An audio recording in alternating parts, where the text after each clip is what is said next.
My name is Robert, and my partner's name is Ileana. We've traveled across 7 borders together during the coronavirus epidemic. And each time we traveled, it was to see family or to return home. We did this without either of us contracting the virus or spreading the virus. We were tested at least 5 times during all of the traveling. Right now, there are tens of thousands of people around the world that cannot be with their loved one due to coronavirus restrictions that don't carve out an exception for unmarried couples. These are known as sweetheart exceptions. Every country allows married couples to reunite, just not unmarried couples.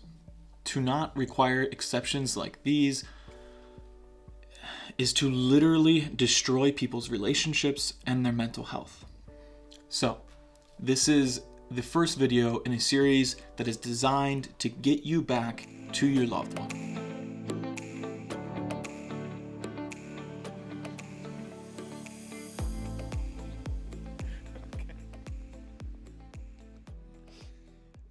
Come on.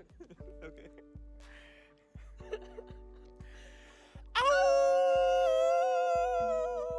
Quick disclaimer, I fully support every country's efforts to protect its people from this virus. I am only condemning those countries that do not provide the exception for unmarried couples. Alright, this is a very daunting process, so where do you start with your plan? Gather as much information as possible. I spent months with Google Alerts checking every website I could possibly find, waiting for an exception to apply to me, some way that I could get into Europe. And that finally happened in July of this past year when Croatia opened its borders to tourism. There is a way to get into most countries right now completely legally and safely. This should only be done for reuniting people, to be clear. I'm going to suggest that you begin with Love Is Not Tourism. There are many hardworking people at Love Is Not Tourism that have been contacting governments persuading them to provide exceptions for unmarried couples. You can get a list of these countries on their website. If one of these countries applies to your situation, or rather the exceptions of that country, you're lucky. Go ahead and take a look at the statutory language because not all exceptions are the same. However, most of them revolve around a requirement to prove a stable emotional relationship. This burden is not always so high, but you should try to be doing everything you can to meet that burden. Go ahead and print out every piece of information that you can so you can overwhelm the border official with all of the proof that your relationship with your loved one is just as real and just as valuable as a married couple's. We all need to keep an eye on these hard-fought exceptions going forward because as cases are starting to rise around the world, we're already seeing efforts of reclosure, and rightly so. Next, join a community. There are 2 Facebook communities that you need to be in right now. They are Couples Separated by Borders and the hashtag Love Is Not Tourism Facebook page. On those pages, there are invaluable spreadsheets made by caring people that are in your situation, and these will help you start making a plan to see your loved one. The struggle that we're going through is tremendous, and it's a lot harder when you don't have a helping hand. Finally, keep up to date with border closures and changing restrictions. If you're trying to get into Europe, you may be running into the language barrier problem when it comes to searching for breaking news. The 2 websites that I found to be most helpful are SchengenVisaInfo.com and Euronews.com. There may be valuable country-specific news agencies like Italy's TheLocal.it.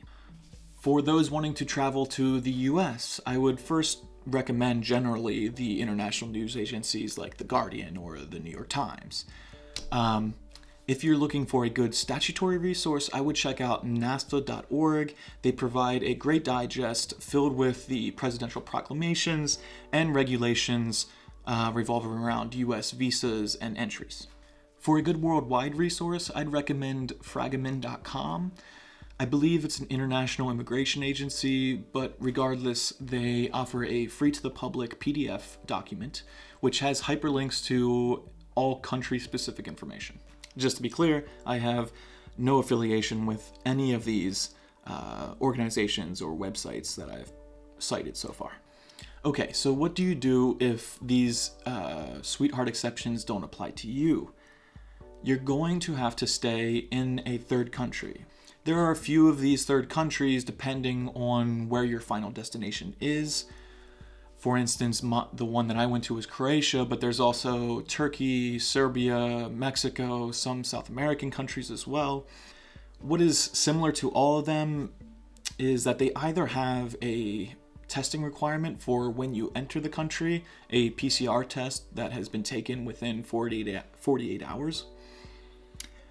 They may also have a quarantining condition. So you would just get a hotel or an Airbnb, something like that, and stay there for 2 weeks until you can leave that country and travel to others. Even still, when you travel to others, you may need to get another PCR test in the third country before you cross another border. This is very common, and my third video will be about traveling safely and getting tested while you are abroad. I was lucky enough that my partner Ileana met me while I was abroad. In the third country. She met me in Croatia, and we stayed in that 2-week quarantine together. If you and your partner just can't swing that because of financial concerns or time concerns, I would suggest going to those communities that I mentioned earlier. Oftentimes you'll see people posting, trying to set up a connection with another person who is also on that same journey. They schedule the flight to arrive at the same time, book an Airbnb together, and do the 2-week quarantine together. The next video in this installment will be coming out later this week, and it will be about what to do when there is statutory ambiguity or when you're receiving contradicting information. This happens a lot, and there are ways to work around it.